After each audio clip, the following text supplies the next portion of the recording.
Bismillah ar-Rahman ar-Rahim.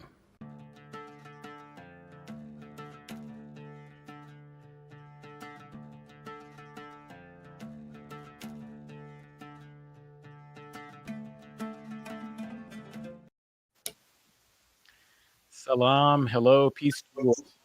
Welcome to the struggle session. This is the third edition, and I'm Adnan Hussein, your host for the proceedings today. We've got an amazing panel. Before I introduce them and kick us off, I just want to thank everyone who's come onto the stream. Please do like the stream so that others may get notified in the algorithm on their feeds. I hope we're streaming on Twitter. It looks like we might be. So shout out to all the Twitterati. But if you want to participate in the discussion, come onto the YouTube channel so you can put your comments, questions, and queries into the chat. We're looking forward to a discussion, not just among us on the panel, though I have a great panel. I'll be introducing them in a moment, but also with you. So you can come and do that on the YouTube channel and throw your comments and questions into the chat. We've been having a really lively discussion and fruitful one there.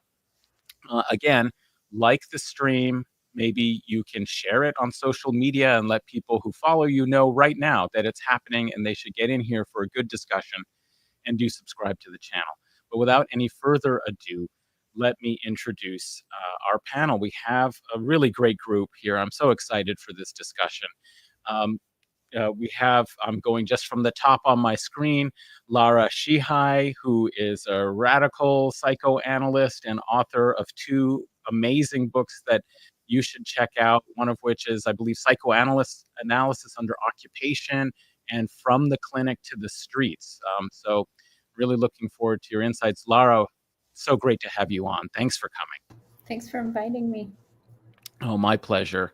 And we have Mirah Wood, who is, everybody follow her on Twitter. I just love her tweets. She's absolutely vicious in the right ways, you know, holding people to account at Snack Vampire.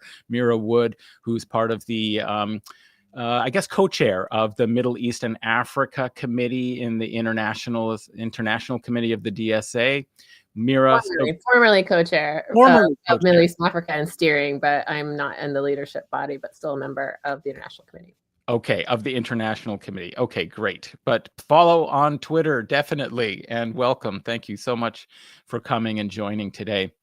And then we also have my dear comrade and co-host of Guerrilla History podcast, Henry Hakamaki. Henry, thanks for making time and staying up a little late where you are in the evening on a Sunday to join. It's great to see you after a while. Yeah, my pleasure, Adnan. Always great to see you. And unfortunately, since your show is on YouTube, unlike Guerrilla History, your listeners have to actually see me this time. But it's nice to see you. You're too modest, Henry. You're looking great. Also joining the panel, I'm so delighted to have Nick Cruse on from the Revolutionary Blackout Network. Absolutely vital resource. You got to love those streams. I've been watching and really enjoying them. Nick's, and I've been proud to be a guest on your show, and I'm so glad to be able to have the opportunity to reciprocate. Thanks so much for coming on. Yeah, what's poppin', my friends, my family? It's great to be on your channel for once. It's always great. You always provide great commentary whenever we have you on RBN. So it's great to actually finally be on your guys' channel. So that's I'm looking excellent. forward to the conversation. I'm glad we can, have you on, and everybody go subscribe to Revolutionary Blackout Network, watch their videos, and subscribe to that channel. And just a shout out to people. I see a lot of familiar faces again. It's great to have a loyal following, coming back for more discussion in the chat. Ryan Wagner, Verena Frazier, Abram Zivuster. Oh, millennials are killing capitalism. Jay's probably in the house. All right, wonderful. Ode to John Trudell, back again, and so many others. Keep it lively there in the chat. We'll try and get to some of your comments and questions as well. But I wanted to start with one that had come to me from a supporter on Patreon, Ricky, who's been a loyal kind of commentator and has provided a number of really interesting questions for previous live streams. And what he's raising here is really an important kind of and thorny question. I think it's in a way the one we're all asking, but he starts with this sort of a perspective that he'd love to hear from, a historian's perspective, the difference between the prospects of those opposed to the Nazis on the eve of global armed conflict, both Soviet aligned and Western aligned, and the readiness and prospects of global armed conflict from the perspective of the Hague Group. Speaking of the 30 countries, well, really it was more like 12 that actually participated in serious concrete actions to stop selling arms or allowing arms to be transported through, and breaking diplomatic relations and so on. It's really a small group that actually adhered to the Hague Group's declaration from a couple of months ago. But trying to think basically here about what are the possibilities for global South and worldwide states being involved? Why is the situation so different than it was before? As he says, and any others that may be willing, he says, invade Palestine and smash the Zionists. I mean, as if, one wishes, that's certainly a tall sort of order. But in addition to the states, I would also say, what about the collective attempts by people to break the siege from what Abu Ubaidah calls the free peoples of the world, right? Okay, so even quite apart from the states, what are we doing? And why is there such a difference? Because we can recall, I mean, it's a massive subject of Guerrilla History Pod, of my show, of, Nick's show, of these revolutionary movements from the past that were radical. They took up armed struggle to, try and, defeat colonialism and achieve national liberation. So there was in the past, this kind of mobilization. It wasn't just the people on the ground in their own resistance struggles, because of course, people in Palestine are fighting right now, of course, but where's the rest of the world? It used to be that there was a lot more transnational support and volunteers. Even if you think of it as something came to my mind, is that there's not been any record, for example, of anti-Zionist Israelis joining, Palestinian resistance. Sure, for peaceful kind of protest and those kinds of direct action and all of that. But in the Algerian War for liberation, there were a lot. Well, I don't want to exaggerate, but there were some very notable, French dissidents that joined the resistance. People like Henry Hakamaki, who was a Marxist communist who was tortured by the French authorities. He even wrote a book about it called La Question.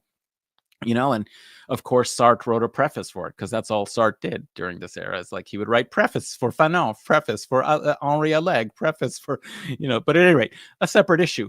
But the point is that there was, and of course, there were many people from around the world who, came and supported the FLN and joined their efforts and worked for the resistance, even if they weren't on the front lines fighting. But so this is a kind of question. What are we capable of, and why is it so different? And Ricky continues with, collectively, it might be an uneven fight, but short of global economic collapse that forces a cessation of slaughter by the West, I don't see how this stops or ends without armed confrontation on the front lines of the empire's fight for hegemony in Palestine that hopefully can blossom truly into a global intifada and revolution.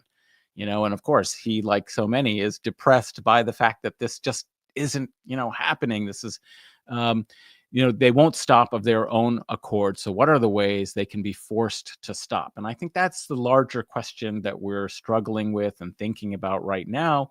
And I wanted to say that just this morning, I saw some wonderful tweets from Calla Walsh, and a really important thread. Like, if you have a revolutionary organization that claims to be revolutionary, but it doesn't revise its tactics when they're not working and really take self-account and responsibility, then that's a problem. That's not a real revolutionary organization. So that's the kind of position. And then she had a really great thread reflecting on. I want everybody to go check it out. If I was a little bit more confident with my live streaming skills, I would, show you the the tweet right now, but I don't want to mess up. Maybe when I get more experience with these live streams, I can. But everybody go, you should be following Calla Walsh anyway, and I'm hoping that she might have time at some point in a couple of weeks or so to come onto office hours on Friday and talk with us about taking action against empire and genocide. But this is the question we all have to be talking about and thinking about right now. So I was wondering if anybody had any responses or reactions to this kind of question, what should we be doing at this moment that's different maybe from what we've been doing? Or do we just need to escalate, the level of what we're doing in the face of the absolute emergency? It's been 2 years of emergency, but now when we see and witness mass starving of Palestinians in Gaza and the desperation there, that's the question. What should we be doing? Who'd like to? Yeah, I can start if you don't mind. I'm an American, so the only thing that I can do is be the enemy from within. And I'm glad that people are now understanding why I focus so much on the Israel Palestine, because we are in the heart of the empire. We are almost in a uniquely strategic position for the resistance to oppose Zionism, where it's at its strongest, where it's at its most well-funded. One of the reasons why the resistance, as we know right now, has been significantly weakened is because the massive betrayal we have seen from many of the Arab countries in the Middle East who just signed on to a resolution that they will accept the Palestinian state if Hamas disarms, if there's a demilitarized Palestine, which, as far as I'm concerned, is a complete non-starter. And this is very commonplace belief among Europe, among the Western societies, that there should be a Palestine if it exists, but without the governments of Hamas, without an active military. But think about what you're advocating there. You essentially create a situation where Israel, a nuclear superpower, who is extremely well-funded military genocidal rogue state, that would be able to geopolitically dominate this hypothetical Palestine state. It will be nothing more than a client state. This is the solution that people who condemn the resistance tend to support. As far as I'm concerned, there's only been one group who, on the international stage, has done the right thing. That's Yemen. Because the question is, what really can you do fighting this gigantic, well-funded, well-armed empire? But you had tens of thousands of Israeli businesses that closed because Israel's economy has been directly harmed by Yemen's direct action in the Red Sea. Obviously, there's a lot of other factors that lay into that, like the BDS movement, going back to the original question of what we should be doing. But I want to get I don't want to monopolize the show too much, but obviously BDS being the enemy from within at home, harming the Zionist structure any way possible, especially via the wallet, and standing up and supporting international resistance. And I'm dismayed, and I have a lot of critiques of the bourgeoisie sellout Black church and Black leadership, and I'm seeing the parallels with Arab leadership selling out the Palestinian cause. Why is it that African countries and South American countries have put their neck on the line out more for Palestinians than many Arab countries have? South Africa has already been hit with massive tariffs. They are being retaliated against by the Trump administration, and they are making up nonsense like it's because of the white genocide. No, it's because you had South Africa who laid an ICJ and opened the floodgates for genocide charges against Benjamin Netanyahu, where they benefited nothing from that.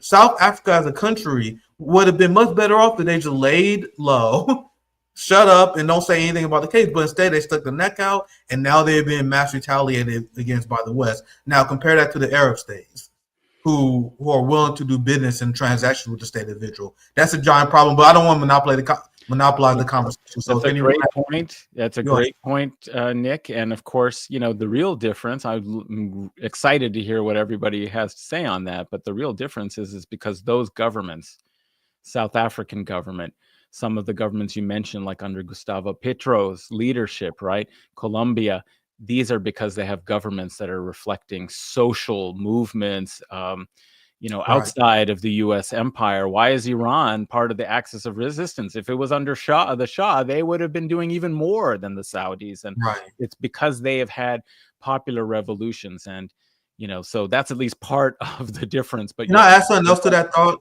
and this is something I kind of find inspiring. This is what the energy I hope the rest of our generation takes, because think about the people who actually played a role in charging Israel for genocide in South Africa. These are the lawyers, these are the judges who grew up under brutal apartheid that was sponsored by who? It was sponsored by the United States and supported by Israel. So think about how poetic that is, Adnan. Yeah. Where you have these young lawyers and young judges who grew up under apartheid in South Africa. They saw the struggle that they went through, learned the law, they learned the white man's rules. They learned the rules of the fraudulent international community. And after years of studying and learning their own tricks, they then take up the same apartheid genocidal state Israel, which supported their oppression. And I think that's very inspiring. Imagine the young judge, the young lawyers who grew up under that system, who's now mastered the law and want to take, and that's their part, because they part of they in the legal profession. That's their role they play. And I'm still asking myself, as we are asking ourselves, like, what is the role that we in particular can play? But I know we will discuss that more as we continue our conversation. Absolutely. Can I jump in? Absolutely. At this? Yeah. Thanks, Nick, for that. And I'm going to jump in and rail harder against the Arab states as a Lebanese person, smack in the middle of that. But I think me feel much better then.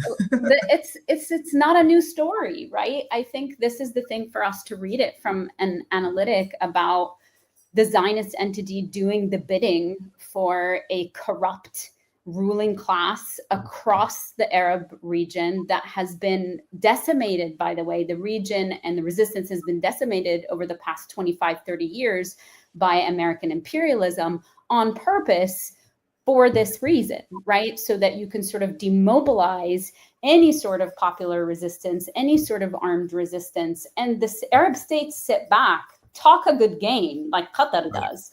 But in the end, really, the Zionist entity is doing the job for them. They're doing the work of suppression. They're able to hold both lines, present a sort of a good face to everybody else and say, yes, we're supporting everybody. But in the end, they're feudal warlords and the capitalist class. And this is precisely what's in their best interest. The last thing, let's say, the GCC wants is people in their countries thinking that they can rise up against their governments, against any sort of thing that people want to fight for. And if you start sort of supporting armed resistance, and in reality, this is the sort of ideas, obviously, that naturally will follow. So we know for a fact that Hamas resistance fighters on the ground did not pass along the information about their operation to headquarters in Doha for that reason, because we know that the people and the warlords and everybody else in Doha we're going to temper that and say, this is not good for whatever business purposes. Of course, we see the end point of that with the imperial visit to the GCC states just several months ago. So, I mean, I was in Doha when Trump visited, and the entire place was on lockdown. There was no sense of that this was, an enemy state or somebody who's against Islam or any one of these sort of things. To the contrary. And at the hotel I was staying at, there were Israelis there speaking in Hebrew in Doha. The imperiousness of all of this. So it's not a new game, and it's one that sort of follows what they've been doing. And certainly in the context of Lebanon, we can see what's happening with the Hezb and Hezbollah and their push towards that. One of the things I'll say is that there are people on the ground who understand that this is a larger imperial sort of plan that has been ongoing and unfolding over decades, which is why George Abdullah, the second he comes out, says he is betrayed by the Arab states. That's his first thing that he says. He calls on his Arab siblings and says, particularly to those in Egypt, to storm the border and liberate their siblings. So I think there's a way in which there is consciousness about what is happening, and also for us to constantly return back to the structure and name what are the forces that stop up, and let alone, you know, not having access to arms. And this is what we're seeing with Hezbollah, right? That when you stop up Iran and sort of Syria, there is actually a dearth of arms for people to pick up. But I'll say, let's go back to Gaza. They're making their own arms. And that's what we need to be thinking about, is that in the sort of world we're moving towards, where maybe access to arms isn't available like it was historically, that there remain other ways for us to be militant and fight back. And we're seeing that every single day, whether it's from Yemen or from Gaza. Absolutely. Yeah. Great points. Mirah or Henry, did you want to get in? Mirah can go first. Yeah, I can say a few things. You know, as your listener was talking about the contrast with, you know, the Allies fighting Nazi Germany, I think it's important to keep in mind that they weren't necessarily entering that conflict in order to stop the Holocaust, for instance, right? I mean, Right. it was far less well known what was happening than, for instance, this genocide, which everyone has been able to see the horrific results of, you know, this U.S.-backed Zionist mayhem, right, and destruction on the Palestinian people. But that it was, these states were protecting themselves from the expansion of you know, the Nazi and other fascist countries in Europe and beyond, right, into China from Imperial Japan. And in this case, you know, I think that states are sort of like hanging back to some extent, but the empire, you know, which is really just the U.S., Israel being sort of its fortress in the region, but you know, is picking off states kind of one by one. You watch the destruction of Syria, right, which was a extremely long campaign against the sovereignty of that state, and you know how that was kind of sold as a liberatory exercise, right, also by the West largely, and you know, the attacking Lebanon and attacking Iran and attacking Yemen, like the Gulf state U.S., you know, declared in Washington, D.C. war against Yemen has been going on for over a decade, right? Like there's a concerted effort for the empire to undermine the sovereignty of any state that is opposing the empire, and particularly providing, you know, aid to the Palestinians, but rejecting like U.S. hegemonic control in the region and beyond. You know, and I think that probably some of the larger states understand the stakes, that who they really would be fighting to engage against Israel is the United States. And we're in a different scenario where all of these major powers are nuclear armed as well.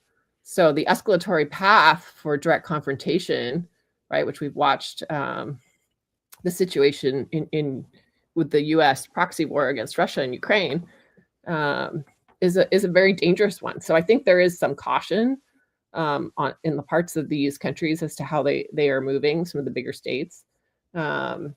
You know, maybe they don't see their core interests being challenged like directly, but they also, you know, you can't say that they're also doing nothing. I mean, in the sense that, for instance, China and Russia provide both economic support and arms to Iran. Iran provides support to the rest of the resistance. These flows do exist, but you know, I think the thing that we're all struggling with is that so far, like cumulatively, there hasn't been enough movement from collectively, right, from either internally inside the core in terms of popular movements, or, you know, within Arab states from the populations there to resist their own leadership from the major states against the United States. Like, I think there are some positive efforts going on, but cumulatively, we have not been able to stop the genocide. And I do think it is a time for folks to consider new tactics, and also for some of these states to consider that they're on a long list of countries to destroy, right? Just because the U.S. not being stopped now, not checking the U.S. power here, means that they will be on your doorstep at some point in the future, right? And we'll never be satisfied with anything other than reputation. I agree. And I think that's a realization that, of course, is being balanced by all those strategic and tactical concerns that you were just mentioning, Mirah, because, is it better to make a collective stand now or wait until all of the potential allies have been stripped away? Syria, then they take out Iran, then China. No access to oil, energy from the region potentially, and you're facing the United States alone, and the U.S. is coming, right? So that's the other point. Is I wondered, is there going to be any change as a result of hearing, for example, something that articulated in a public way, something that we all really have known, but it's now out there as doctrine, is clearly Netanyahu plans to just keep the war going as much as possible. Obviously, there are material limits, but at least keep the war footing, on, also because it's both necessary internally to utterly transform it into a kind of Spartan state. That's the only way that it's going to, stave off the destruction of the Israeli state economically and in other ways. But also he has committed to Greater Israel. If you are in the region, what now is your excuse to wait when he has said explicitly what has been implicit in the policy, in the behavior, but now he's even said it, and that is you, Saudi Arabia, that is you, Jordan, that is you, Lebanon, that is you, Syria, right? And that is you, Egypt, right? This is from the Nile to the Euphrates, this vision. That articulates a expansionist, dangerous state, which is more like the conditions that you were mentioning, Mirah. You're absolutely right. People did not intervene to stop the Holocaust. In fact, actually, the West turned away the refugees. They didn't let them come, to Canada, turned away all kinds of refugees, people fleeing, the Holocaust. They didn't let them in. They said, well, let's just send them to the Middle East. Let's send them somewhere else, right? This is how they solve the problem. So they're not going to necessarily intervene for genocide, but what about for self-preservation? This is an expansionist, dangerous state that is planning on taking, large territory in the region, right? So I think that is really interesting. And I want to bring in Henry because, of course, he's coming from one of these, nations. He's there in Russia. Might have a different vantage and perspective. But anyway, Henry, what have you been thinking about all this? Yeah, I mean, I've lived in Russia for several years, and I will bring Russia into this conversation at several points. But before I get to that, I do want to address a couple of the things that came up earlier by my other co-panelists, and also something that's, I think, salient to the point that the original writer of the message had written. Now, Lara had mentioned about the fact that many of the arms that are being used in Gaza are locally produced. Now, this is something that several people that we've talked with on Guerrilla History before have brought up to us, the necessity of having locally produced arms in the locus of armed struggle or potential armed struggle against imperialism. One that jumps to mind is, Adnan, you will remember one of our early episodes on Guerrilla History, we had founding chairman of the Communist Party of the Philippines, Comrade Joma Sison, on. And at the end of that conversation, he said, hypothetically speaking, and of course, we know that, okay, we'll say hypothetically speaking. He said, hypothetically speaking, and this is in response to a question that we asked in terms of what can comrades in the West do to support the struggle in the Philippines? He said, well, of course, there's many different methods that could be taken, but one that needs to be thought about in this hypothetical situation is those of you who have technical knowledge of arms systems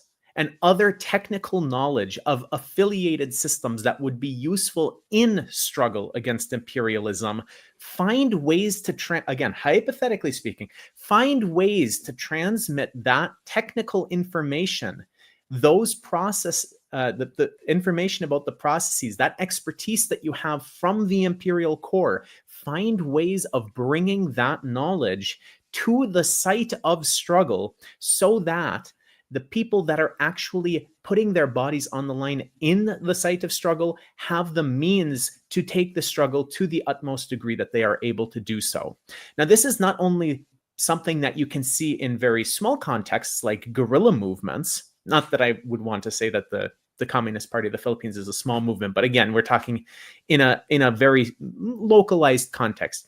Even major states are also seeing the importance of having all of the processes and all of the technology being produced locally, because when supply chains are disrupted for one reason or another, it really, really throws your entire defense industry into a disarray. The United States has seen this with microchips and rare earth minerals. Many of these things are utilized by the defense industries, arms, manufacturers in the United States. And when tariffs would go into place and trade wars would begin, what would you see? All of a sudden, there's newspaper articles coming out from the Imperial Core saying, Raytheon and Lockheed Martin don't know where their microchips are coming from, or they have a shortage of this critical component because, wow, now there's trade barriers between China, the country that the United States is an adversary of, and the weapons manufacturers in the United States itself. Russia has also obviously seen this for the last several years. The sanctions have been very heavy on Russia on all spheres, economic, cultural. I can talk about many cultural examples of things that are being shut down by sanctions, although I will save it because it's not salient to this discussion. But weapons is another thing. Russia has a very advanced, very developed, and highly efficient arms industry. However, even though sanctions had been being put on Russia since 2014, and we have talked previously about the fact that Russia has been in this process, this 8 to 10 year process of sanction proofing its economy to a remarkable degree, and to a degree that surprised all analysts, both internally here in Russia as well as external analysts that have been analyzing what the effects of sanctions on Russia have been. I think everybody has been surprised at how sanction-proofed the economy and domestic industry has been made over the past 8 to 10 years. But despite the fact that we had seen sanctions being put on Russia beginning in 2014, and actually there was sanctions being put in place before 2014, but really starting to ramp up in 2014, once this latest round of sanctions began to come in 2022, again, we saw that there was a lot of critical components for defense industry, materials, weaponry, machinery that were being cut off. And so import substitution was something that was having to be practiced. And now, after a couple of years of experiencing some of the most crushing sanctions in human history, the defense industry of Russia has completely reorganized itself to avoid utilizing foreign components in as many things as possible. And we're talking even minute things such as, for example, last week there was just a decree that was signed that by next year, 100% of the textiles used in the manufacturing of military clothing has to be domestically manufactured. Now, even now, most of it is domestically manufactured, and a lot of it comes from partner countries like China and Belarus. But by next year, 100% of all of the fabric that is used by the Russian military has to be domestically produced. And that's because they have this experience of seeing things being cut off. So, just wanted to say that about arms and local production. If we're talking about advancing armed struggle against imperialism, we have to ensure that there is the capability of doing so, regardless of whether flows into the locus of struggle are possible or not. Now, to turn to the original question, and I know that I've been blabbering for a bit, so I apologize, but I know that the original writer of the message, Adnan, had talked about parallels between World War II and now. And there's a couple of things that have to be drawn into the open that are dramatically different between then and now. One is the vibrancy of the ideological struggle that was taking place on the global stage. Now, that's not to say that there's not ideological struggle happening now. That's not to say that there's not vibrant socialist and communist movements around the world now. But in terms of major powers that were practicing and supporting movements around the world, well, it's a lot more limited now. And I don't think I need to get too into depth with the analysis of that. I'm sure everybody who's listening to this show can more or less analyze things. Yes, China is an alternative ideological model, an economic model compared to the imperialist West. However, if you look at what China is doing now with its foreign relations and the amount of support that it's giving to struggles around the world against imperialism now versus, up until, let's say, the mid 70s. Yeah, okay. Everybody who's listening to this knows that.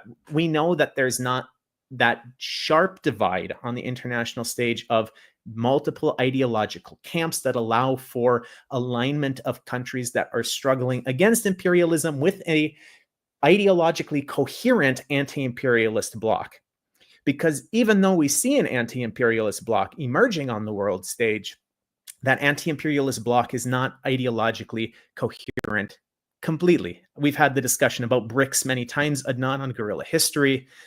BRICS is something that should be supported.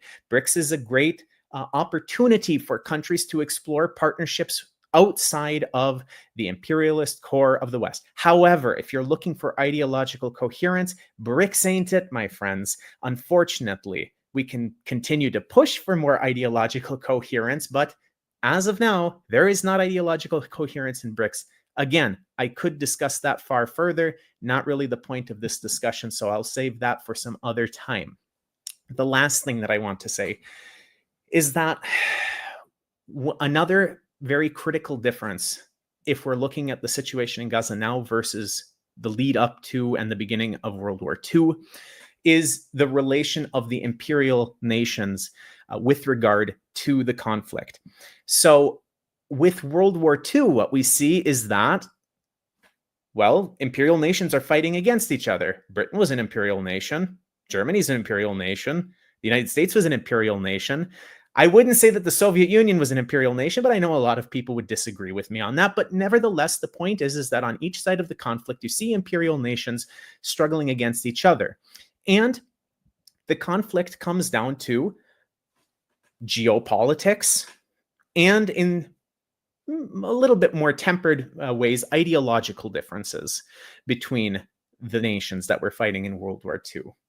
What do we see now, though, is that the imperialist nations are in a much more tenuous situation in terms of the structures of imperialism having to be supported wholeheartedly and in lockstep with one another. So the imperialist nations have come together and formed institutions, whereas in the past you would have inter-imperialist conflict between imperialist nations over any random thing. Today, there is all sorts of safeguards to protect from imperialist conflict breaking out.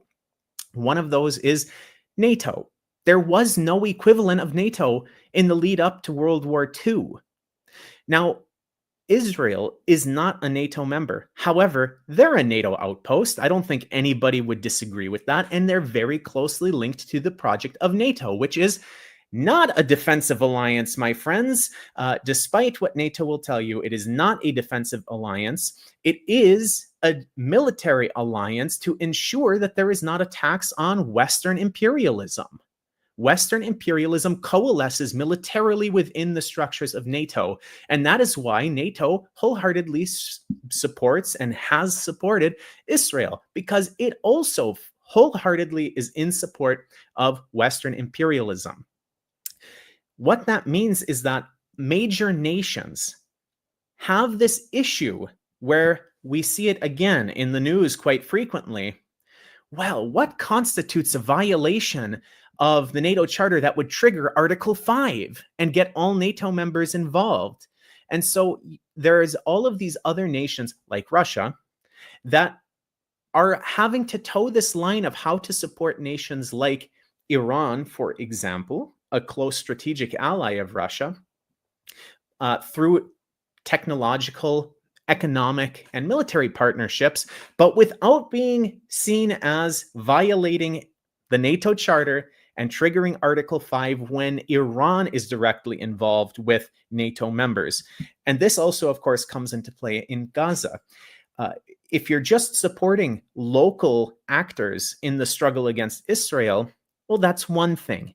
But the moment that you actually send tangible, large-scale military machinery or even troops into the situation to fight imperialism, well, now, even though Israel's not a NATO member, you are attacking a NATO outpost.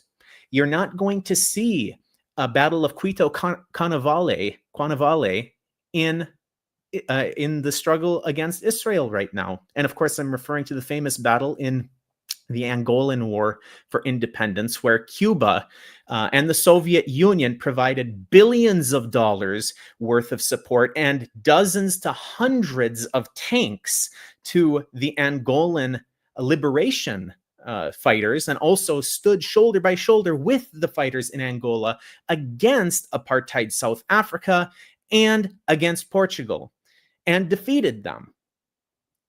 That existed because even though South Africa, Portugal Portugal, of course, is in Europe, and South Africa, not a NATO member at that time, but the apartheid project was supported by all NATO members. That was not considered as closely of an outpost of NATO as Israel is. If we had Cuba and Russia sending tanks into Gaza right now to end the genocide that is happening in Palestine, I'm sorry to say, but Article 5 would be triggered overnight and we would have world war. I've been talking for far too long. I'm going to end right there. No, but I mean, these are the different geopolitical, situation that we're having to deal with, which is why, I don't expect states, unless, as Mirah was sort of really suggesting, really see their existence and their existential interests, really on the line necessarily to be very proactive. But they could do other things. They are doing other things. But it's really, in some ways, we have to develop some kind of technology, as it were, of people power in this new age. That's really the only hope. And But Adnan, as long as there's capital to be produced, they're not going to see their existential threat. And I think this is the part that we have to really contend with. And this is not just coming from my anarcho-Marxist heart about not relying on states to do this work for us.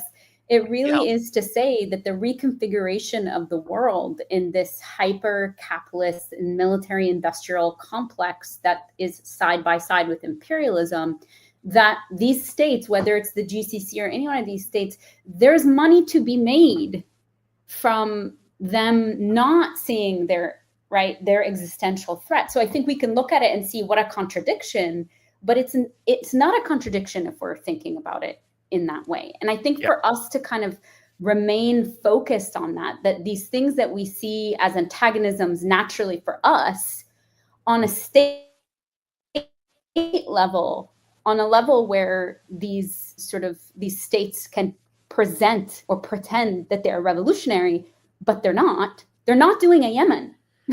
That's why we go back to a Yemen idea, right? There's money to be made out of being arms dealers. Yes, that's why I was really basically saying it's not going to be states, like maybe, like if they invade,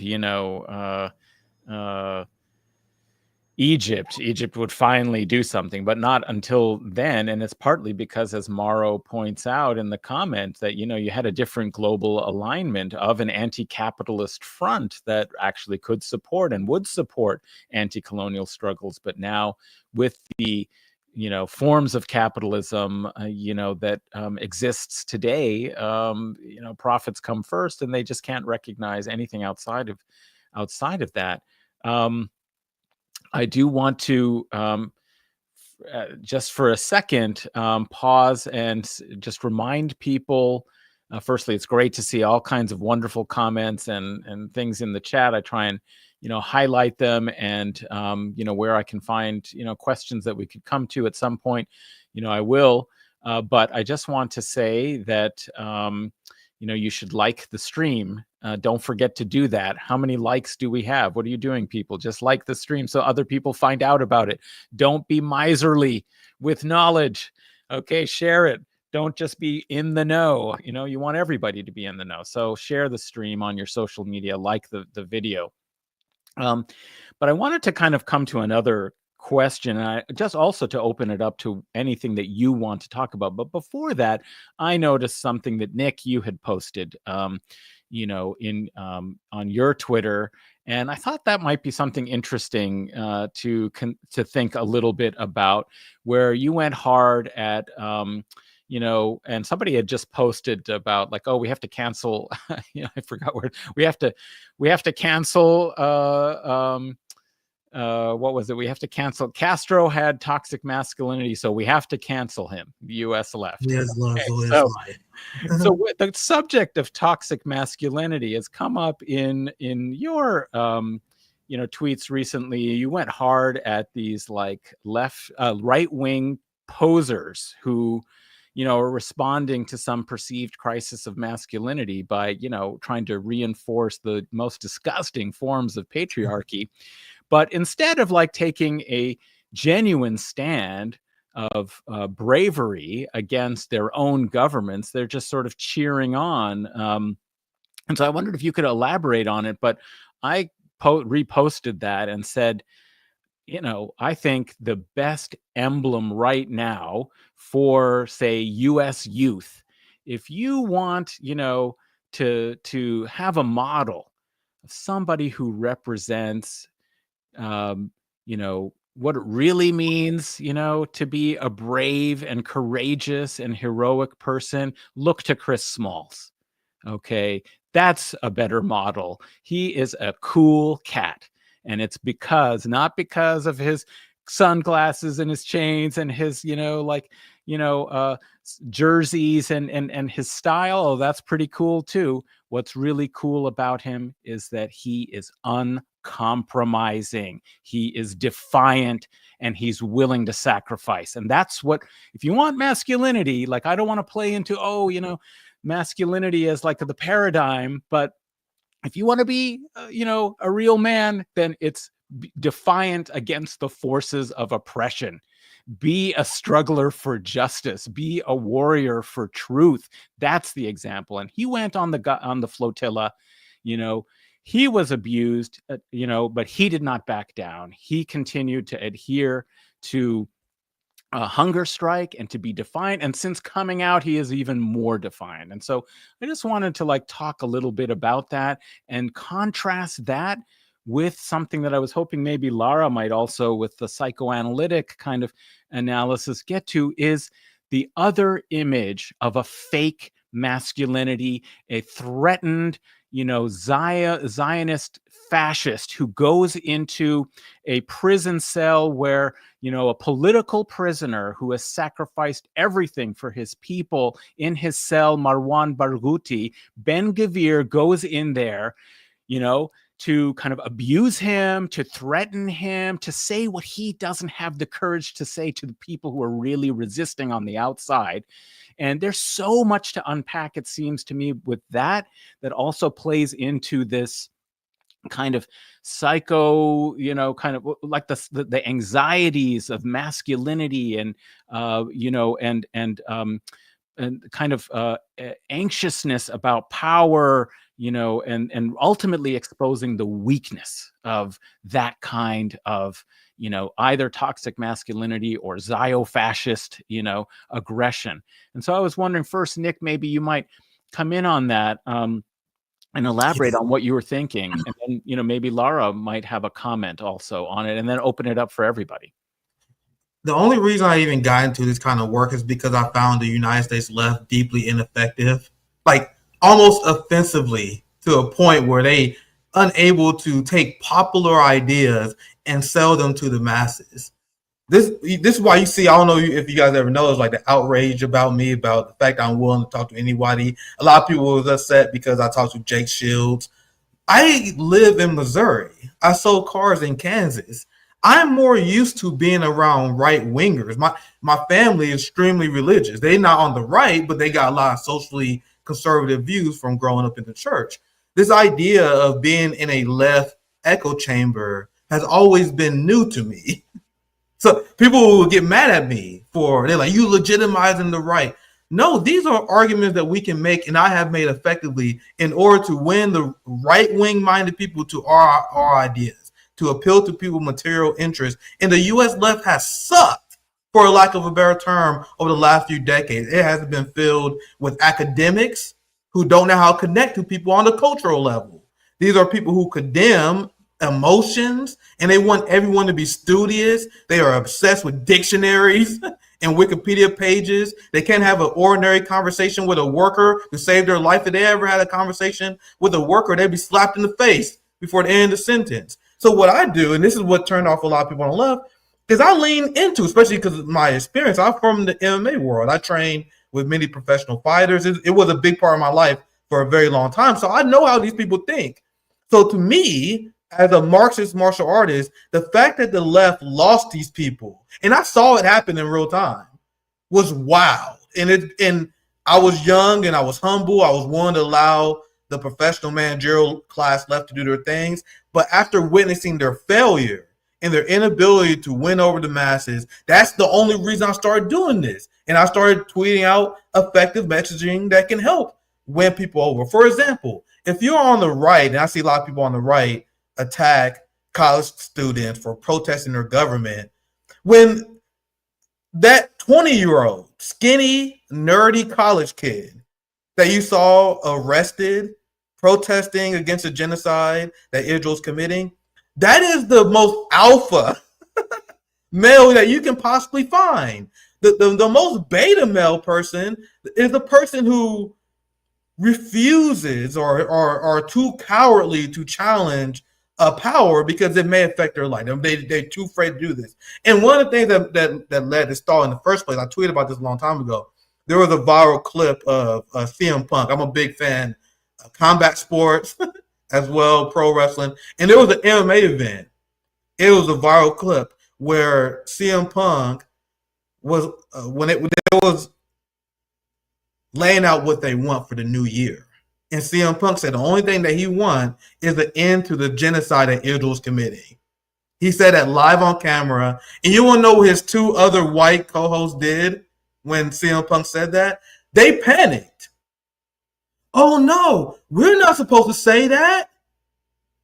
How can you say you're an alpha? And this is when I remember specifically when I first saw that video, this is what I thought. Like, how can you say you're an alpha? How can you respect yourself as a man if you are like, I can't say this or someone will get mad at me. I can't say this because the people in charge of me will get upset. That's what the vast majority of the right-wing media ecostructure is. Like, and the reason why I take this messaging is because people like Andrew Tate, he will call himself an alpha male, but Andrew Tate is bootlicking for Palantir. And he's a bootlicker for MAGA. That's the most beta-like thing that you can do as a man, in my opinion. And there's toxic masculinity where you just coerce to power. You concede to power. You just shut up, you hustle and grind. That's actually a form of weakness. The toxic patriotism that you've seen on the right is not real patriotism. The thing where you have a flag fetish, you wave a flag up, you put your hand on your chest and you sing the Pledge of Allegiance. That's not patriotism. Wanting your country to stand up for human rights is. Wanting and imposing your morality on your government, your culture, to bring the best out of humanity, that is what real patriotism will be. Demanding that a government in support for corrupt, genocidal apartheid states is the most patriotic thing you can do. And it's been flipped to be the exact opposite, where you somehow a patriot if you support and you cheer on the most authoritarian, evil actions that your government do. So a lot of people think that you're a patriot because you cheer on the Iraq war. Some people think you're a patriot if you cheer on Israel bombing Palestinians. But what a real patriot would do, and this is what I view myself as, someone who care about uplifting your neighbors. If you're willing to allow your neighbor to die because they can't afford health care, are you really a patriot?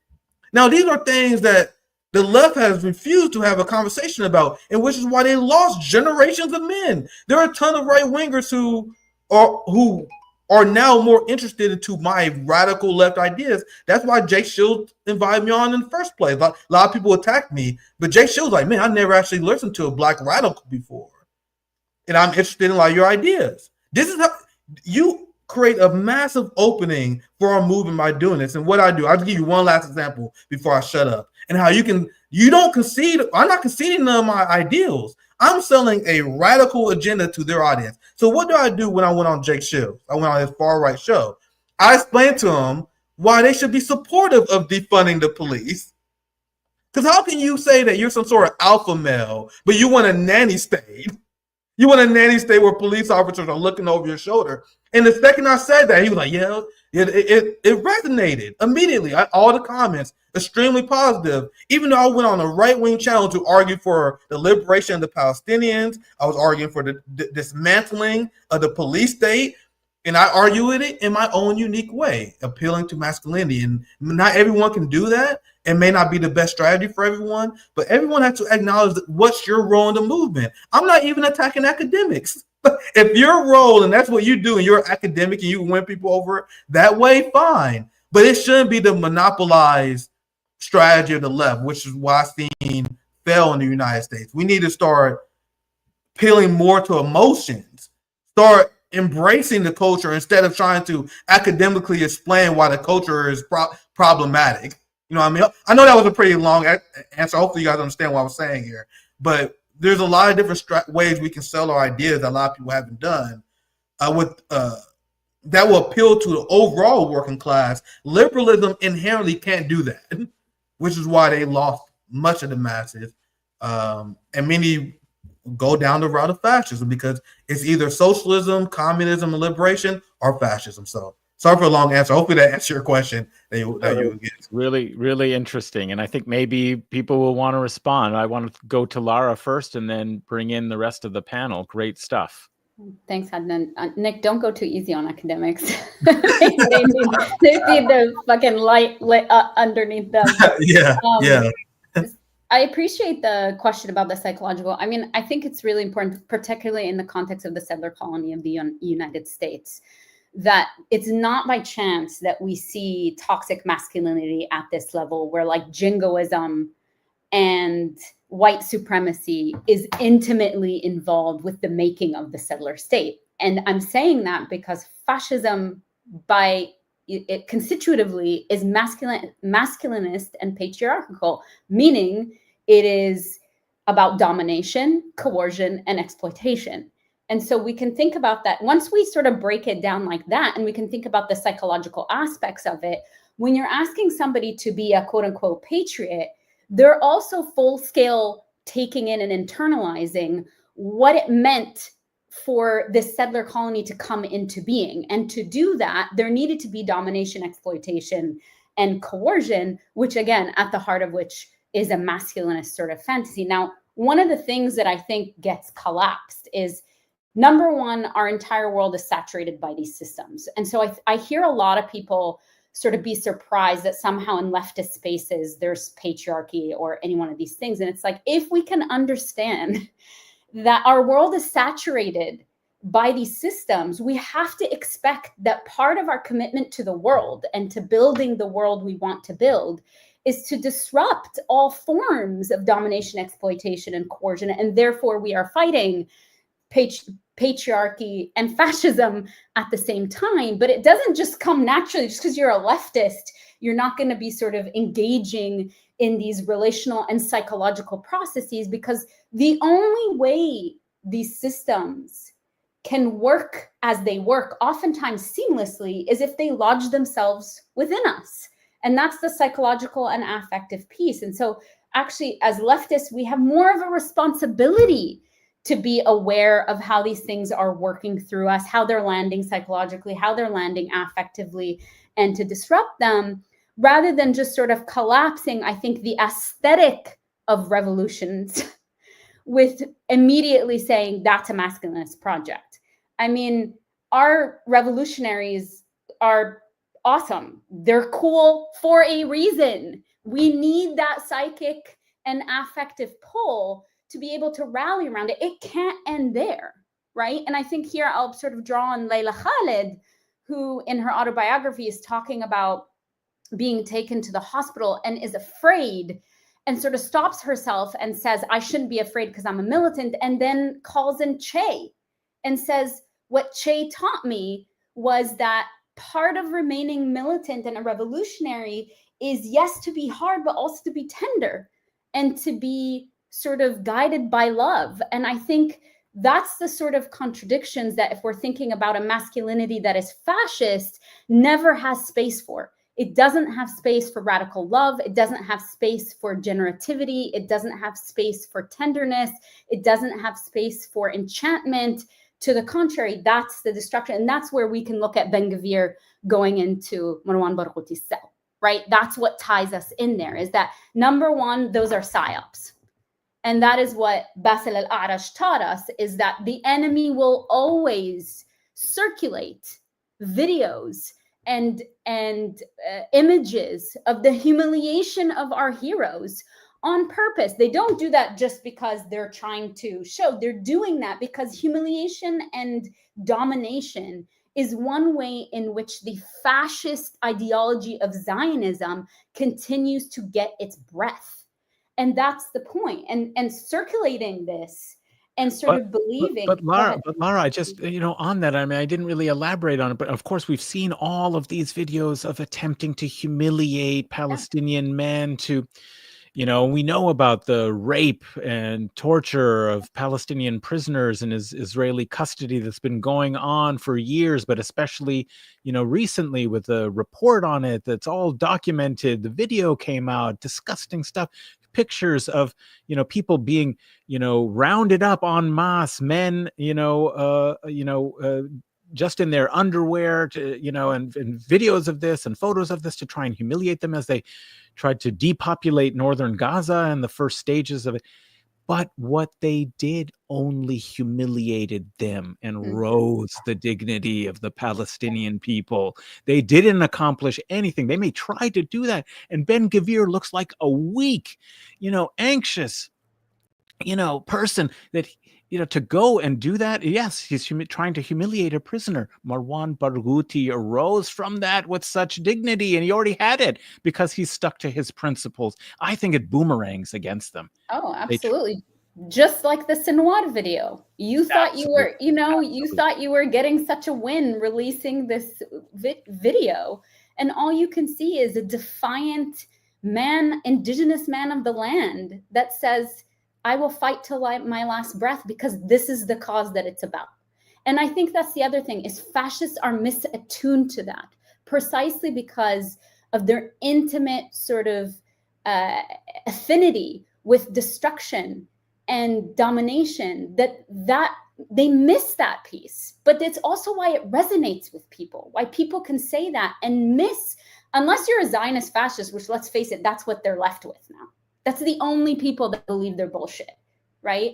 Instead, we have an affective overpouring of understanding and love and commitment. And the global majority is with Palestine and with resistance fighters. And I think that's the important thing for us to think about, because if they are mobilizing psychological warfare, what is our job in terms of disrupting that? What's our job in terms of battling that? What's our job in terms of stopping up those channels of intrusion?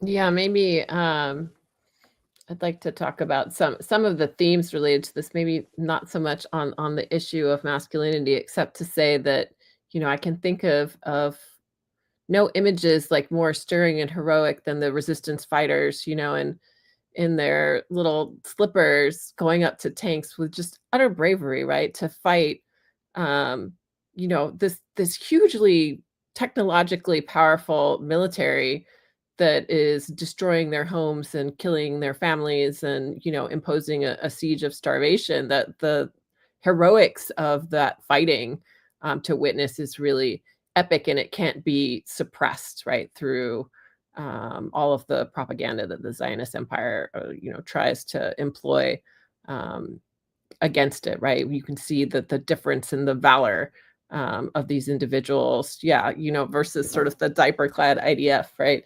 Hiding from the resistance, dropping bombs, but never, able to challenge them at a face-to-face way, right? And I mean, to me, there sort of isn't that big of a world of difference, though, between like the America First and MAGA school of thought than like, the Democrats and Hillary Clinton being like, America is great because America is good, or even like the for a little bit further progressive thing, like this abundance nonsense they've been doing recently. Like these are all just different messaging strategies around preserving an empire, right? Like capital is a system, a world system, a global factory of extracting value from the global south, of turning lives, wasting lives, killing people, as you guys were saying earlier about these industries are profitable, right?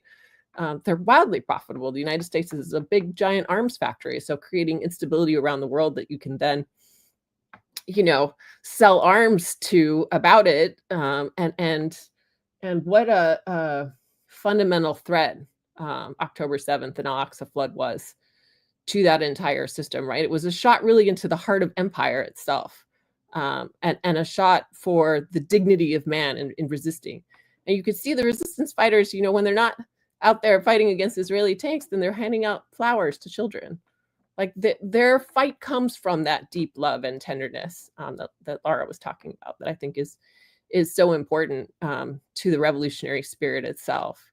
We fight out of an abundance of love for people, for the planet, and I don't think we can't forget that. But then also realize that the people that wish to preserve the empire in its current form, right, even with a veneer of niceness, even when it's not dropping bombs, it's killing people through an economic system of domination and oppression that is continually privileging people who live in the core over every person that lives in the South, right? And that's something that we in the core really have to grapple with, and understand that we can't develop our politics just around making things marginally better for ourselves, right? We are already sitting atop a global system of oppression, and we have to recognize our role in trying to actually dismantle that system, because it is in its very existence and day-to-day form a form of massive violence. Absolutely. Great remarks. And also excellent comments coming through in the chat. And it's great to see resistance is fertile in the house. Benji, great remarks, pointing out everything we are saying and doing has to adhere to those Basil al-Arrij's principles, and to recognize and understand that we are part of the information war. Every time we're going on to social media, we have to have a purpose. Don't just react because you're upset with something. Think about the purpose. What are our values and what are we trying to communicate? And defeatism is not helpful, for anybody who's actually fighting, for liberation. We cannot afford that. It doesn't mean, and in fact, actually, of course, we always have to have reasoned and a rational assessment of what's actually going on. You don't fantasize, oh, we're winning, but you also don't communicate, there's no way we can win, it's hopeless, we're up against. No, you have to be aware that, our words are part of our struggle. And so that's very important. And I'm so glad to see some great comments here in, the chat and in the discussion. But I wanted to come to Henry, but before doing so, just tell everybody again, like the stream, okay? What's happening, post it. We're here for at least a few more minutes, get people in here. So like the stream, subscribe to the channel and share the video. Let's get people in here. I've seen a lot of people saying, hey, this is a great discussion. Yes, so get others in here so that they can benefit from it. We need more allies. All right, Henry, take it away. Yeah, I'll be very brief this time because I was far too long-winded last time. And everything that... Well, Lara, Nick, and Mirah all did a terrific job with their comments, so I'll try to be limited. One of the things that I did want to say is that the folks that have such this fixation on masculinity and what masculinity is actually care less about the conception of masculinity and more a feeling of what the aesthetics of masculinity needs to be and how they can embody this aesthetics of masculinity rather than have any sort of ideals of masculinity embodied within themselves. That's why we have things like, and I'm going to be bringing up things that, again, are not in themselves bad, but things that are typically used because they don't involve any sort of struggle. They don't involve any sort of risk. They don't involve anything that involves prolonged effort in pursuit of a better world, better future, a better surroundings for those around us, but rather just something that can be used as a look at this. This is masculinity. Pickup trucks. This is like, I'm not just complaining about pickup trucks. Pickup trucks are fine. I live in a village that has 500 people in rural Tatarstan. My neighbors are cows and goats. And I'm not being facetious.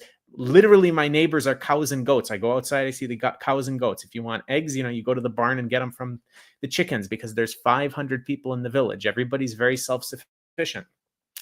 There's a lot of pickup trucks around. Surprise, they are useful. However, pickup trucks have been appropriated more as a visual symbol of masculinity rather than having an actual utility in many cases. Same thing with a thin blue line that's displayed proudly on the back of a pickup truck. Now that we don't have any of here, but in the United States, when I am unfortunate enough to be visiting, I see plenty of thin blue lines on pickup trucks. Now, again, what is the sort of struggle that is having to be done here?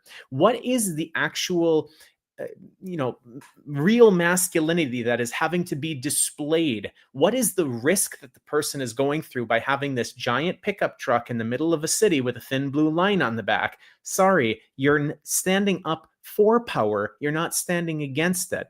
Liberation struggles against imperialism, these sort of situations where, Adnan, you said, people get into this feeling of, well, it's hopeless, or, I am at great personal risk. Those are the moments in which, if you were thinking of what an actual conception of masculinity is, those are the moments when those who want to be masculine should step up. However, the people who step up are not stepping up in those moments because they care to be seen as masculine. They are stepping up because of some ideological belief. They are stepping up because of some worldview about what is around them, not this aesthetic about themselves. The people who are talking about masculinity are all focused on the aesthetics of masculinity and how it is represented within them. And that is why there is this focus, as Lara said, on things like domination. Domination is something that one wants to be putting from oneself onto another. And if you don't have the ability to dominate a power, what do? You kick down against somebody who has less power than you. Is that masculinity, or is that just bullying? Is that just exploiting? Is that, we know, this is just aesthetics at this point. And so I just wanted to put that out there that, when we hear these discussions of masculinity, there is often this big disconnect in terms of what masculinity actually means, what masculinity should be, if we wanted to say, well, that is an act of masculinity there, and what is just this aesthetic. It's the same reason why, if we were talking about fascist masculinity, what was one of the first things that the Nazis did? They developed some really sick-looking uniforms. It's all aesthetics. Masculinity, for those who want to portray themselves as masculine on the individual, it is all about aesthetics and not about action. It's not about struggle.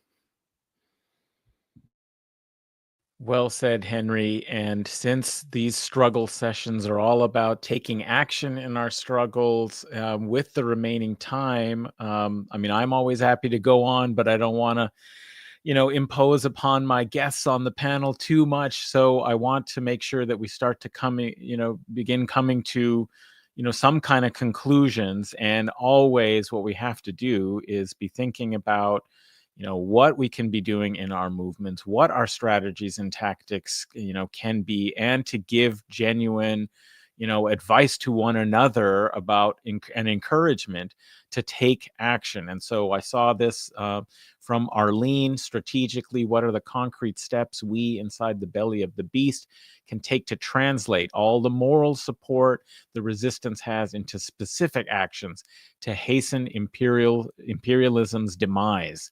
That is indeed what we should be, as we started with it. I think everyone go read some of Kala Walsh's reflections in her Twitter thread, and hopefully I'll have a chance to have her on really soon to elaborate and have a discussion exactly on that. But we've got some, brilliant people on the panel who are involved in thinking about and engaging in the struggle. Let's get the benefit of some of their insights so that we can have some answers here for Arlene. Arlene wants to destroy the empire. Let's go. What do we do? Well, revolution is a science. We know Marxism. Revolution is a science. So no one really has the 100% correct ideas, but I can tell you for sure that every single thing that the United States left has done over the last 50 or so years, throw it in the trash. We have wasted so much resources on nonsense. We spent $400 million on Bernie Sanders. So when you're asking for solutions, what I'm advocating for is how about we build mutual aid societies? How about we separate ourselves from the professional managerial class chains? We need to be forming our own governments. Like this is how far behind we are on the left, because I know it's saying that you're like, what?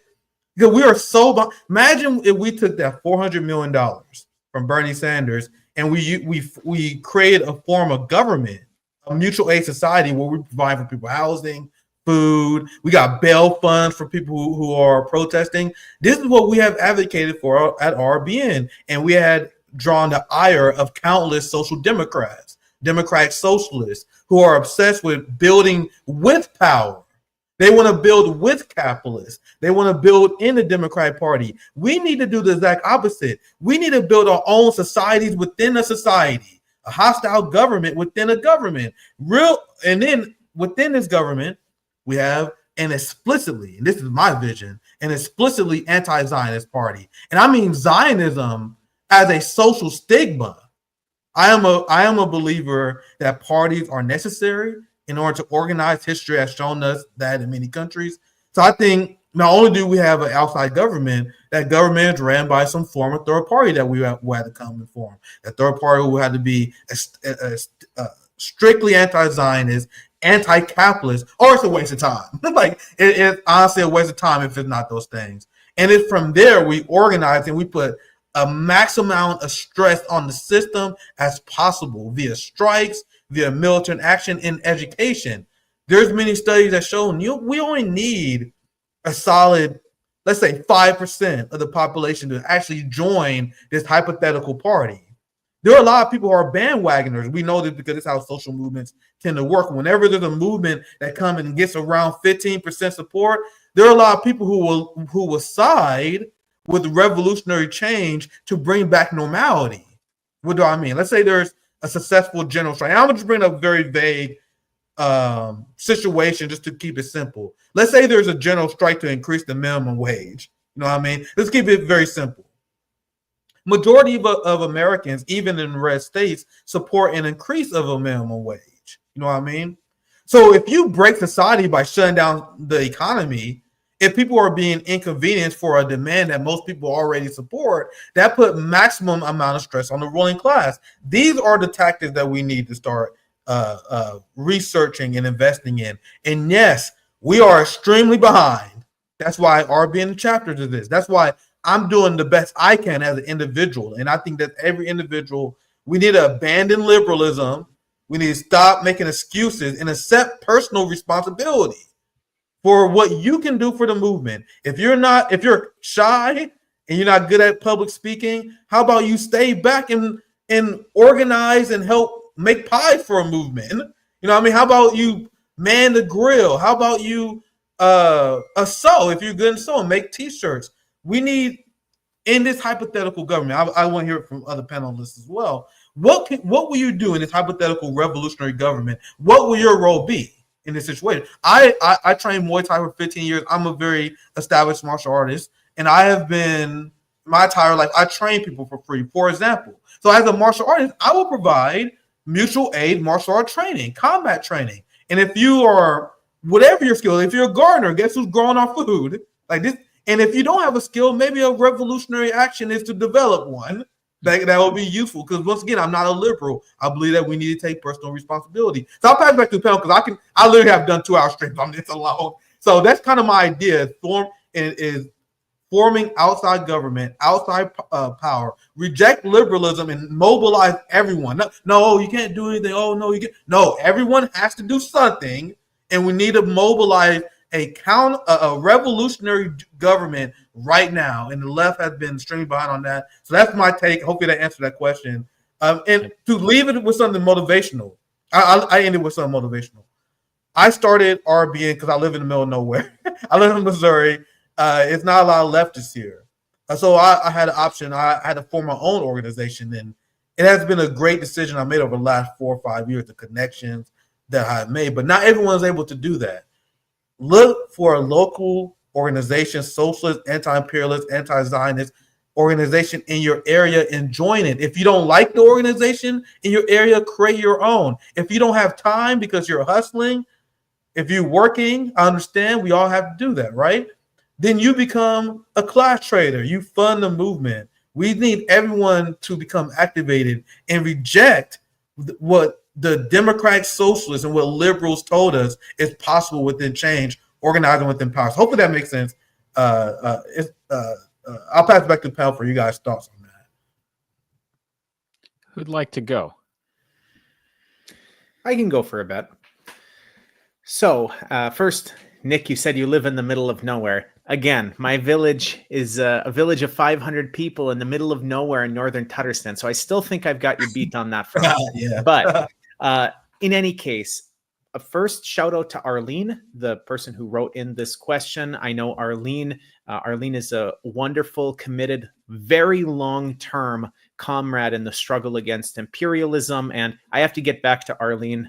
I was just in Crimea for an extended period of time. And if I thought the sanctions on the rest of Russia were bad, they're even worse in Crimea. So I wasn't able to get any messages off or anything like that while I was there. But Arlene, since I know you're listening, I will let you know I will be getting back to you relatively soon as I get caught up on some things.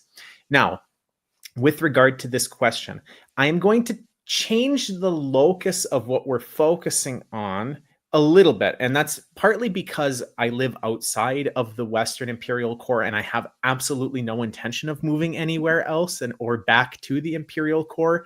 I will be staying here for the long run, but that's only one part of it. The other reason is because I'm a pretty firm believer in this imperialist chain and the weak link of the chain theory that Lenin wrote quite a bit about. And the fact that if we're talking about imperialism being a system, a global system, and a system that needs to be broken, where do you look to break a chain? You look for the weakest link of the chain, the weakest link within the imperialist system. Now, we analyze the global situation today, and we know that the dominant economic system within the global system is capitalist imperialism. So, if we're looking at where actual change needs to take place in order for the system of imperialism to collapse as a system, it's not going to start in the United States, right? We're not going to see the United States fall and that's the end of imperialism. There's going to be this downstream movement that's going to happen in some other locus that will happen first. Now, that doesn't mean that people in the United States should not be taking action. Why? Well, it's not just like it's a bunch of links of a chain which are all identical.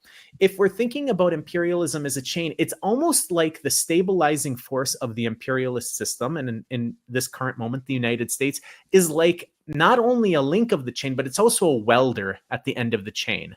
And what I mean by that is that when we see links that are starting to rust and get close to breaking, well, that's the moment in which the welder comes in, the United States, and will repair the chain and ensure that the entire chain doesn't fall apart. There has to be maintenance of that imperialist chain in order for the system to continue.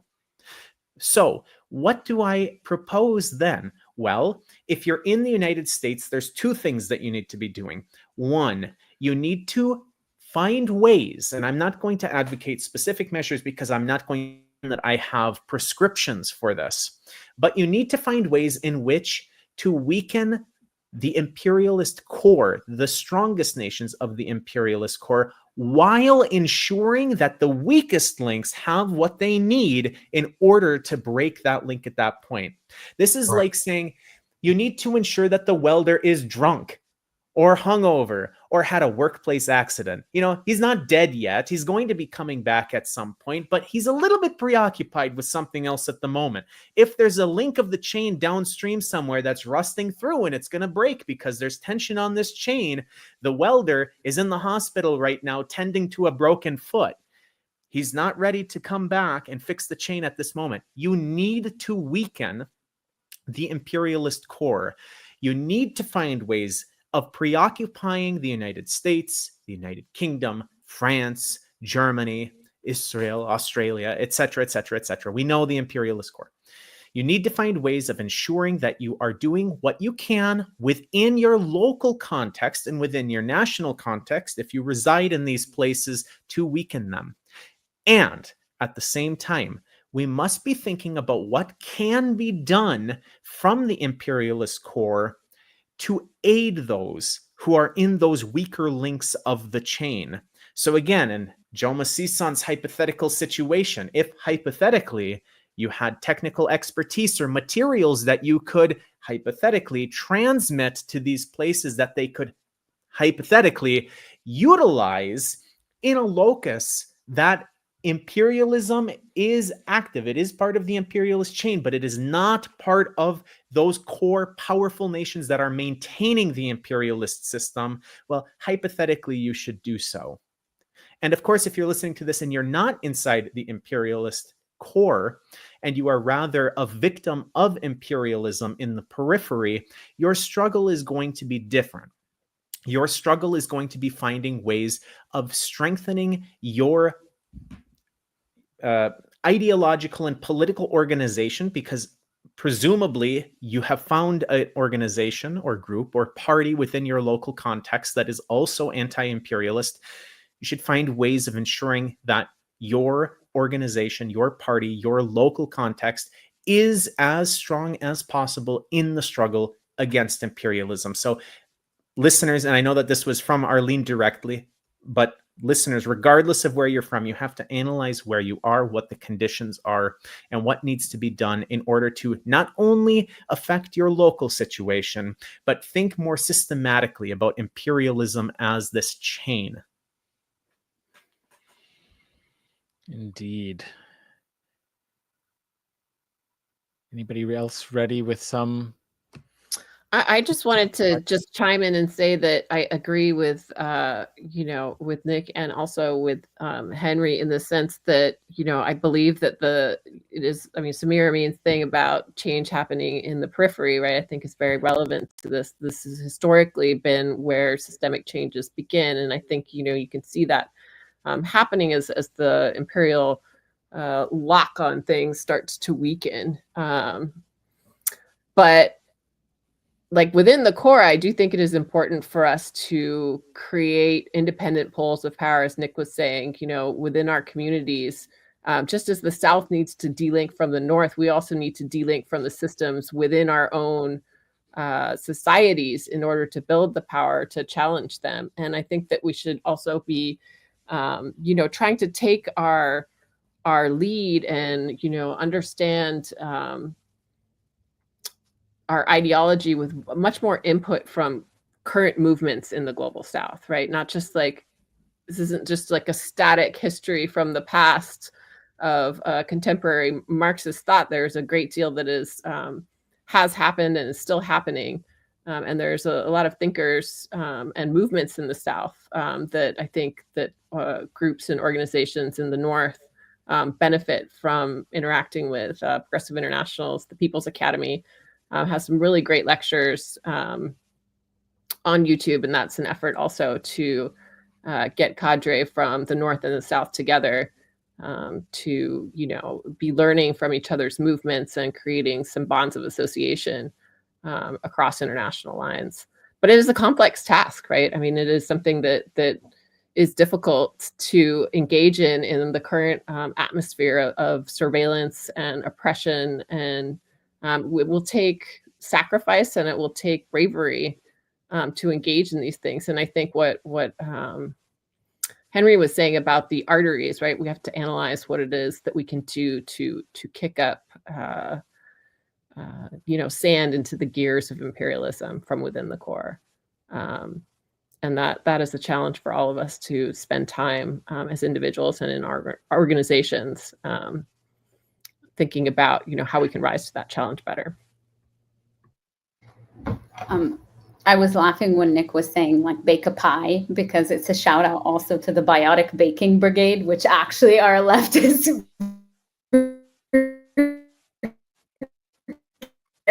Cook pie, throw them in the face of politicians, shit like that. So we have examples of this, or saying, you know, we know where people live. I always say this in the context of Lebanon, like Lebanon is small and it's also geographically specific, and we know where people live. We've seen this in the context of the settler colony of the United States. Disrupting people's ability to go anywhere without being disturbed is actually really important. But there's two specific things. One is about direct action, and then one is psychologically that I want to say is, one, direct action gets the goods.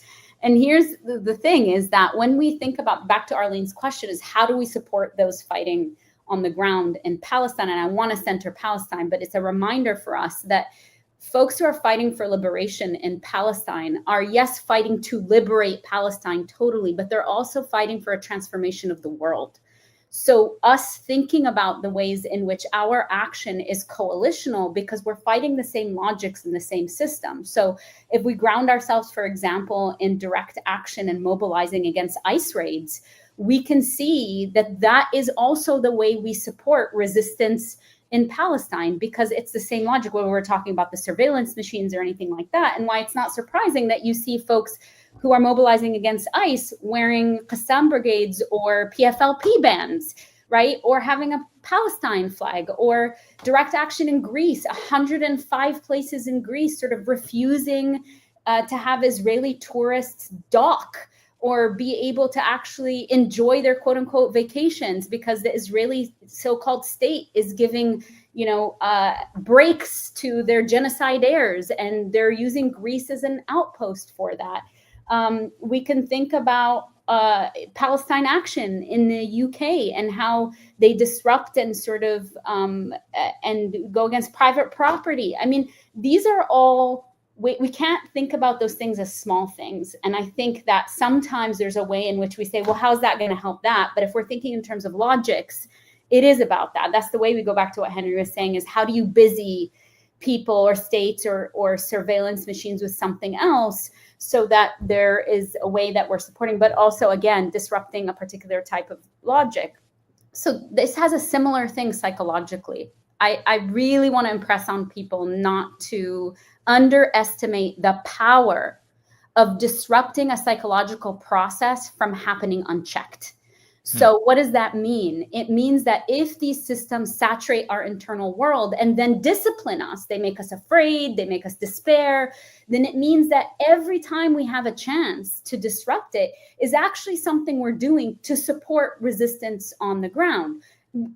An example of that is we can check in with ourselves about every time we might discipline ourselves or hold back, particularly around supporting resistance. And that is a moment for us to say, to push through. I saw somebody mention Hamad al-Kib's book about perfect victims. He talks about this, about legitimizing some discourse, about joining in a semantic struggle, about doing any things rather than being militantly clear about our position for resistance, because we are trying to transform a world and make a world in which the same thing what Nick was saying earlier is make a world in which people don't have to suffer the degradation of capital and imperialism at the rate that they're suffering right now, or worse, have the global south be the receptacle for all the violence of the global north. But that is a psychological process and a direct action process. So I don't think anything is small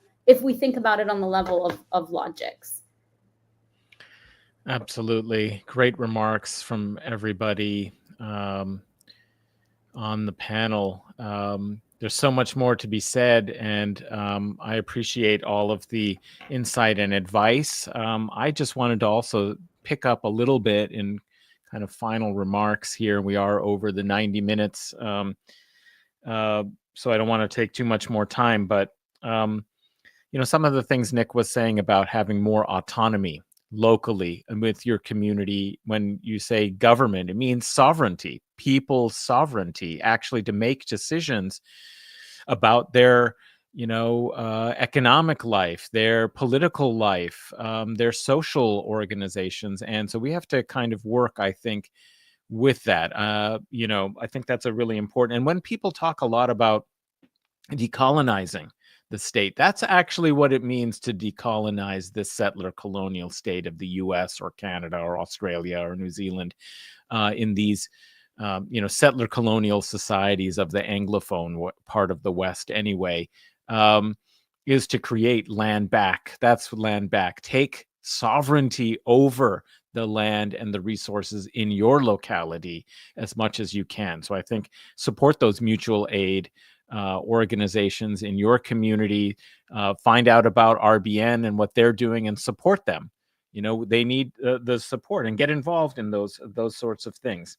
The other thing is that we often talk about, in the US and, and many other countries where arms are being supplied. And yes, Canada is supplying arms. There was a big report that came out. I talked about it on the show in office hours, that exposed that despite saying that they had suspended these, that they have continued to send arms to Israel. You have the foreign minister going out, tweeting and making statements very publicly about how we must get aid into Gaza, and all of this, like so many of the others are doing, because they've been scandalized by they haven't been scandalized. They are being pressured by the scandal of their support for Israeli genocide in Gaza. So they'll make these statements, but meanwhile, behind the scenes, they continue to send arms for the slaughter of Palestinians. So yes, we know that that's still happening, but we say, oh, our tax dollars are being used. I have not heard anybody propose and organize a tax revolt. Why is no one talking about that?